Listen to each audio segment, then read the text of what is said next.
عورت اطاعت کرے، فرما برداری کرے، اس کو حکم ہے، خامن درگزر کرے، شفقت کرے، اور کوئی کوتاہی دیکھے، کوئی غلطی دیکھے اس پر پردہ پوشی کرنے کی کوشش کرے۔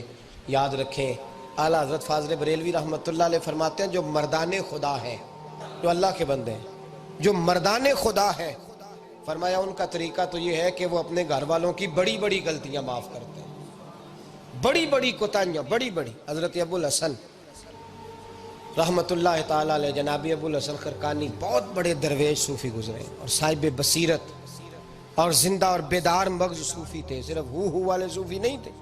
ان کو خبر ہی نہیں کہ معاشرے میں میں کھٹکتا ہوں دل عالم میں کانٹے کی طرح، اور تو فقط اللہ ہو اللہ ہو اللہ ہو۔ حضرت ابو الحسن خرقانی خانقاہ بھی آباد کرتے تھے، اور معاشرے میں کبھی ظلم ہوتا تھا تو بادشاہوں کا جا کے حقہ پانی بھی بند فرما دیا کرتے تھے۔ بڑے بیدار مغز اور بیدار ذہن صوفی تھے۔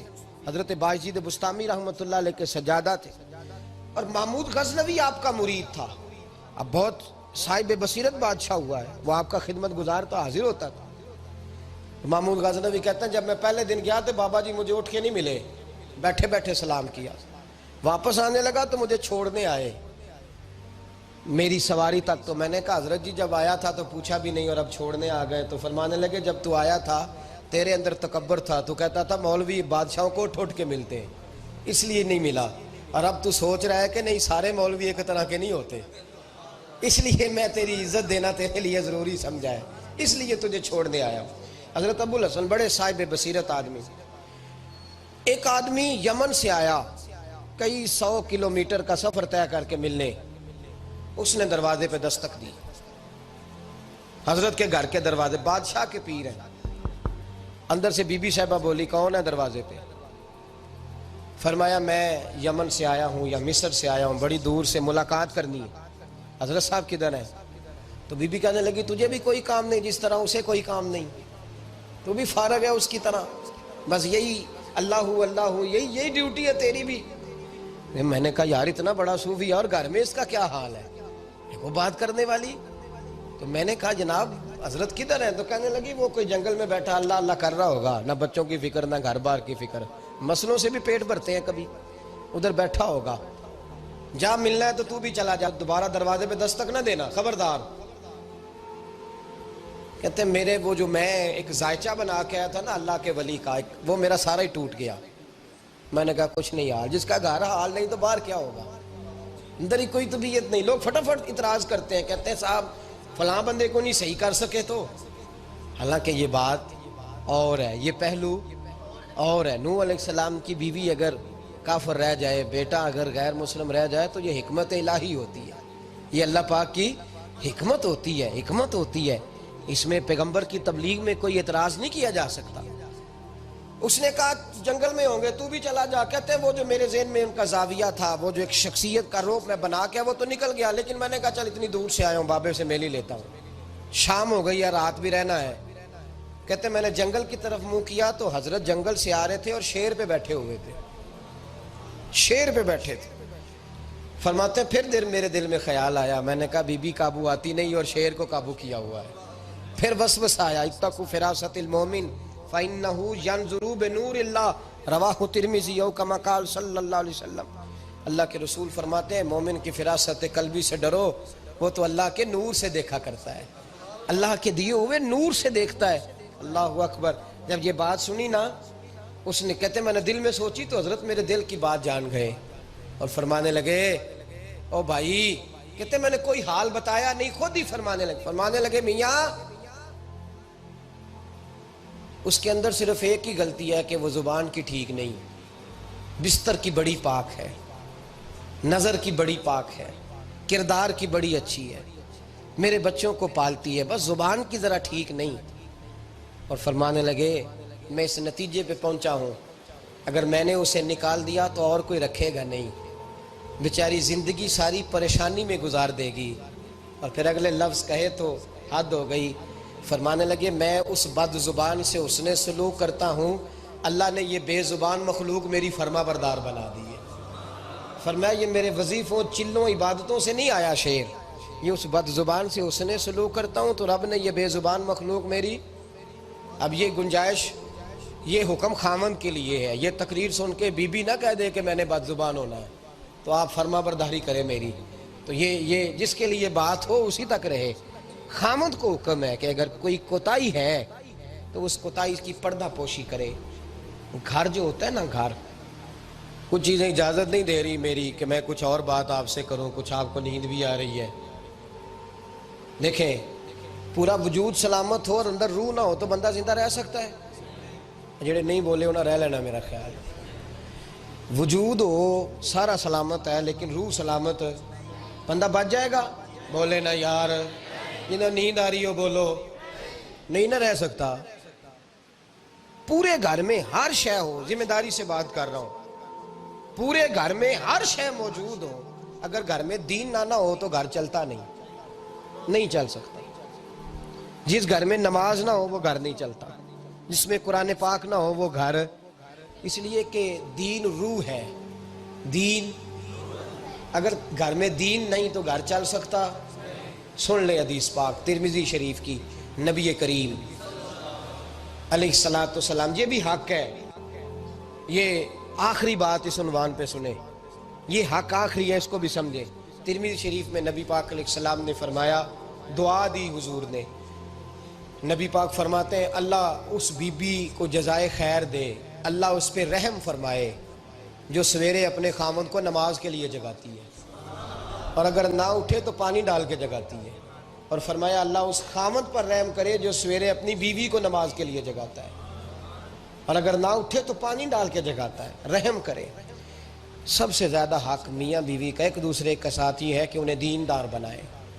دین کی جس بات کا خامد کو پتہ ہے، اعلیٰ حضرت نے لکھا ہے کہ خامد کی ذمہ داری ہے بیوی کو تعلیم دینا. یہ اس کی ڈیوٹی ہے پردے کا پابند کرانا. اس کی ذمہ داری ہے کہ اسے قرآن و سنت کے جو احکام پتہ ہے اپنی بیوی کو سکھائے، اس کو بتلائے، اس کو سمجھائے. ذمہ داری ہے اس کی. فرمایا اللہ اس پہ رحم کرے. ذمہ داری ہے ایک دوسرے کو مذہب سے آشنا کریں، پیار کے ساتھ، محبت کے ساتھ قائل کریں. خامد بڑی باتوں میں روٹھ جاتا ہے. اگر کبھی اس بات پہ بھی روٹھ جائے کہ آج نہیں روٹی کھانی تیرے ہاتھ کی، انہیں نماز ہی نہیں پڑھی تو آج نہیں میں نے تیرے ساتھ کوئی بات کرنی اس لیے کہ تیری آواز گلی میں میں نے سنائی دی ہے مجھے. تو خامد کو چاہیے کہ اسے دینداری سکھائے. عورت کو بھی چاہیے کہ وہ کہے صاحب تھوڑی روٹی کھا لینی ہے لیکن مہربانی کریں حلال رزق لے کے آئے. مجھے زیادہ کپڑوں کی ضرورت نہیں، میں پرانے پہ گزارا کر لوں گی لیکن میرے بچوں کے حلق سے ہرا نہیں گزرنا چاہیے کہ دینداری ایک دوسرے کو سکھائیں. ایک دوسرے کو، حضرت سلطان باہو کا نام تو سنا ہوگا آپ حضرات نے، الحمدللہ کافی لوگوں نے سنا ہوگا. حضرت سلطان باہو رحمۃ اللہ علیہ کے جو والد تھے ان کا نام تھا حضرت بازید. جاگیردار تھے، دنیا دار تھے، بہت بڑے مالدار تھے. فرماتے مذہب کی طرف میرا رجحان نہیں تھا. چوتھی شادی کی بی بی راستی کے ساتھ. بی بی صاحبہ بڑی نیک تھی. بی بی صاحبہ کہتی ہیں میرا دل کرتا تھا میرا خامد بھی نمازی ہو جائے. اور عام دنیا دار نہیں تھے، 7 جاگیروں کے مالک تھے. بڑا مشکل ہوتا ہے. پیران نظام کے آستانوں پہ غریب لوگ رہ گئے، جڑا 4 جماعتیں پڑھ جائے یا پیسے آ جائیں انہوں نے تو کسی پیر دی لوڑ ہی کوئی نہیں. اور اگر بندہ مالدار ہو تو کئی پیر ہوتے آپ مرید ہوندے نے، وہ کہتے ہیں مینوں آپ کنے پیر سلوٹ کر دیں. ایک صاحب نے میری ایک دفعہ افطاری کی تو کہنے لگے آپ کی افطاری ہے. اس جگہ ایک اجتماع سے میں نے بیان بھی کرنا تھا تو واپسی پہ ان کے ہاں انہوں نے مجھے فوٹویں دکھانی شروع کر دی. اب یہ بھی ایک مسئلہ ہے نا، کیا کہتے ہیں اس کو، سیلفی. جی بڑے بڑے سیانے بندے ساری دیہڑی یہی کام کر دے رہے ہیں اور کم ہی کوئی نہیں سرے. تو وہ مجھے تصویریں دکھانے لگے، اے پیر صاحب دی بھی میں دعوت کیتی، اے پیر صاحب دی بھی میں دعوت کیتی، اے پیر صاحب دی بھی میں دعوت کیتی، اے پیر صاحب دی بھی میں دعوت. 14-15 پیر مجھے گنوا دیے. تو کھانے تو بعد مینوں کہنے لگے کہ تسی دوبارہ کدو آؤ گے. میں کہا جدو تسی 200 بندے نو میرا بھی نام دس لو گے ادو آ جائیں گے. اب مالدار آدمی ہے نا. تو اب بعد میں مجھے ایک دفعہ انہوں نے فون کیا. میں کہا وہ بڑے بڑے پیران دی اس لسٹ میں اپنا نام نہیں شامل کرانا چاہتا. میں نے تو نہ چھوٹیاں جی رہن دے بھائی، ہم بچتے ہیں اس کام سے، بچتے ہیں ایسے آدمی سے. وہ کسی درویش نے کہا تھا جس کی ہر بات میں پوشیدہ ہو نشتر کی چبھن، ایسے ہر صاحب احسان سے ڈر لگتا ہے. بچنا چاہیے. تو مالداروں کے تو آپ بڑے مرید ہوتے ہیں، کئی پیر حاضریاں دیتے پھرتے ہیں، کہیں مولوی دستے نگر ہوتے ہیں معاذ اللہ. اللہ خودداری اور عزت نفس عطا کرے، آمین تو کہہ دیجئے، دینداری کی اللہ توفیق عطا فرمائے۔ تو بہت بڑے جاگیردار تھے حضرت سلطان باہو رحمت اللہ علیہ کے والد۔ بی بی شیبہ کہتی ہے نمازی بنانا تھا خاوند کو۔ کس کو؟ کس نے؟ بولے، کس نے نمازی بنانا ہے؟ اور بیوی کو کس نے بنانا ہے؟ پکی گل نے جی؟ میں کونسلر صاحب نوں میں کہا ماشاءاللہ جیت گئے ہو؟ کہندے ہاں جی۔ میں کہندے جی کوئی حکم ہوئے تو میں دسو۔ میں کہ حکم ہے کہ تسی اپنے حلقے دے بندیاں دی ڈیوٹی لانی، کیڑا کیڑا نماز حاضری لانی ہے، کیڑا کیڑا نماز پڑھنا ہوندا ہے تے کیڑا کیڑا نہیں ہوندا۔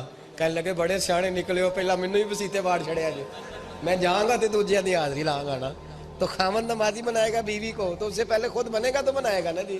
جی تو اگر خاوند کہہ دے تو پڑھیا کر، میرے پیچھے نہ لگی تو کتنی جنی کو تو پڑھنی ہونی میں پڑھنی ہے نا۔ تو میں آج میں ایک دوست کو کہہ رہا تھا، میں کہہ رہا تھا بچے وہ کام نہیں کرتے جو آپ کہتے ہیں، اور میں نے جمعے میں بھی کہا تھا بچے وہ کرتے ہیں جو ہمارا عمل دیکھ کے بچے چلتے ہیں، صرف بات پہ عمل نہیں کرتے۔ بی بی راستی کہتی ہے میں نے ٹھان لی کہ میں نے اس جگیردار کو، وڈیرے کو، اس موٹے بڑے چودھری کو میں نے نمازی بنانا اور بنا کے دکھانا ہے نمازی۔ بی بی صاحبہ کہتی ہیں کہ وہ جس خاتون کی بھی باری ہوتی تھی، 4 بیویاں ہوتی تھیں، وہ اس کا حق ادا کرتے تو بعد میں اپنی خوابگاہ میں جا کے آرام کرتے۔ ان کا جو خادم تھا ملازم، وہ رات کو دودھ کا پیالہ انہیں دینے جاتا تھا، سونے سے پہلے ان کے پاس دودھ کا پیالہ پہنچتا تھا۔ تو بی بی صاحبہ کہتی ہیں میں نے رات کو ملازم سے کہا دودھ دینے تو نہیں جائے گا، میں جاؤں گی۔ تو میں آدھی رات کو دودھ کا پیالہ لے کے حاضر ہوئی۔ تو کیسے آئی؟ میں نے کہا بی بی ہوں، آ گئی ہوں، تو اب مہربانی کریں۔ میں نے کہا اگر اجازت دیں تو آپ کے پیر نہ دبا دوں؟ چل دبا دے۔ بی بی کہتی ہیں پیر دباتے دباتے میں نے کہا اگر اجازت دیں تو صبح نماز کے لیے جگا دوں؟ یہ نماز کی تبلیغ ہو رہی ہے۔ تو بابا جی پتہ کیا کہتے ہیں حضرت بازید؟ کہنے لگے تو مجھے جانتی نہیں، خبردار مجھے تبلیغ کرنے کی کوشش کی، اس گھر میں رہنا ہے تو سانس اونچا نہ لینا، پتہ ہے تو کس کے ساتھ بھی آئی، خبردار۔ کہتے میں چپ کر کے آ گئی۔ اگلے دن پھر دودھ لے کے پہنچ گئی تو انہوں نے آنکھ کھول کے دیکھا میری طرف، پھر آ گئی ہے۔ میں نے کہا میرے خاوند ہیں، میرے سر کے تاج ہیں، پیر دبا دوں؟ کہ دبا دو۔ کہتے ہیں میں نے 10 منٹ پیر دبائے تو میں نے کہا اگر جان کی امان پاؤں تو فجر میں جگا دوں؟ میں نے جلال فرمایا۔ کہنے لگے تجھے کہا تھا نا کہ مجھے کسی کا مشورہ قبول نہیں، تو کون ہوتی ہے مجھے بات کرنے والی، چل دوڑ جا۔ بی بی صاحبہ کہتی ہیں میں 10 دن جاتی رہی۔ کتنے دن؟ انہوں نے سختی بھی کی، برا بھلا بھی کہا، اور کئی دن یہ بھی کہا کہ کل آئی تو پھر یاد رکھنا۔ کہتی ہیں 10ویں دن میں گئی تو حضرت بازید کہتے ہیں میرے دل میں خیال آیا یہ جان چھوڑنے والی نہیں، یہ باز نہیں آئے گی، اور چلو ہے بھی تو میری بیوی، غلط بات بھی کوئی نہیں کر رہی، کہہ بھی نماز کر رہی ہے۔ کہنے لگے اگر میں سویرے اٹھ جاؤں تو پھر دوبارہ تو نہیں آئے گی، تو دوبارہ تو نہیں آئے گی۔ یہ دیکھیں میاں بیوی کا آپس میں رشتہ، سویرے اگر میں اٹھ جاؤں نماز کے لیے تیرے کہنے پہ تو میری جان چھوڑ دے گی تو؟ بی بی صاحبہ کہنے لگی میں دوبارہ نہیں آؤں گی، آپ مہربانی کریں سویرے اٹھ جائیں۔ کہنے لگے چل تو میری بیوی ہے، ایک بار مان لیتا ہوں تیری بات، سویرے جگا دینا۔ بی بی راستی کہتی ہے میں پہلے سو کے اٹھا کرتی تھی، وہ رات میں سوئی نہیں، کہتی ہے میں ساری رات رو کے گزار دی، ساری رات، اور بیدار رہ کے گزار دی۔ سویرے فجر کے وقت پانی گرم کیا، بغل میں مصلی لیا، خامد کو بیدار کیا، وضو کرایا، اور کہتی ہیں جب وہ اللہ اکبر کہہ کے سنتوں کی نیت باندھی تو میرے اس طرح آنسو گرے جیسے سیلاب آتا ہے اور دریا کا بند ٹوٹتا ہے، اور میں نے رو کے کہا مولا میرے اختیار میں یہیں تک تھا، میں مصلی پہ کھڑا کر سکتی ہوں، میں دل تو نہیں نہ بدل سکتی، وہ تیرے قبضے میں ہے، مقلب القلوب ہے، فضل کار اس کا دل بدل دے۔ فرماتی ہیں میں روتی رہی، 2 رکعتیں پڑھ کے میری طرف دیکھا تو فرضوں کی نیت باندھ لی، اور 2 فرض پڑھ کے پھر میری طرف دیکھا، کہنے لگے خبردار سویرے جگانے آئی تو؟ میں نے کہا جی نہیں جگاتی۔ میری طرف دیکھ کے کہنے لگے تو نہیں جگائے گی آج کے بعد میں تجھے نماز کے لیے جگایا کروں گا، میں تجھے جگاؤں گا۔ آپ فرمانے لگی وہ نمازی بن گئے، میں پہلے ہی نمازی تھی۔ جب ان 2 نمازیوں کا ملاپ ہوا تو اللہ نے سلطان باہو جیسا بیٹا عطا فرمایا، سلطان باہو جیسا بیٹا عطا فرمایا۔ میرے بھائی میاں بیوی ایک دوسرے کو دیندار بنائیں گے، ایک دوسرے کو نمازی بنائیں گے، وہ ایک دوسرے پہ، اور کس طرح کا بڑا مشکل ہوتا ہے بیوی اپنے خاوند کی تعریف کرے، مشکل ہوتی ہے۔ اعلیٰ حضرت فاضل بریلوی رحمۃ اللہ تعالیٰ علیہ کی زوجہ، ان کا طریقہ یہ تھا کہ وہ اتنی شناسہ ہو گئی تھی، اعلیٰ حضرت لکھتے تھے تو وہ واقف ہو گئی تھی، وہ کتاب کا اعلیٰ حضرت فرماتے تو وہی کتاب اٹھا کے زوجہ لاتی۔ اس زمانے میں قلم بنتے تھے اپنے ہاتھوں سے، لوگ چھری لے کے اس کے ساتھ قلم بنایا کرتے تھے، تو قلم بنا کے سیاہی رکھتی، کاغذ کئی دفعہ ڈانٹ دیتے اعلیٰ حضرت، کئی دفعہ ڈانٹ دیتے، لیکن اماں جی سنتی۔ وقت وصال آیا تو ایک دن فرمانے لگے، حامد رضا کی ماں، تو نے ساری زندگی مانگا کچھ نہیں، تو نے میری بڑی نوکری کی، میرے دین کے کاموں میں سب سے بڑی مددگار تو تھی، چل کچھ چیز مانگ لے۔ جب دین کے رشتے ہوتے ہیں تو پھر معاملے بھی دینداری کے طے ہوتے ہیں، کچھ مانگ لے۔ بڑا کچھ مانگ لیتی ہیں نا بیویاں، بڑا کچھ۔ اعلیٰ حضرت کی زوجہ کیا کہتی ہیں میں نے آپ کو صبح و شام دیکھا ہے، میں نے آپ کے دکھ سکھ دیکھے، خوشی غمی میں آپ کا رویہ دیکھا ہے، میں نے آپ کو ہمیشہ دیندار اور پرہیزگار پایا ہے، اگر مجھے کچھ دینا ہے تو ہاتھ اٹھا کے میری بخشش کی دعا کر دیں، اور اگر صبح قیامت مجھے ضرورت پڑی تو میری سفارش کر دیں گے۔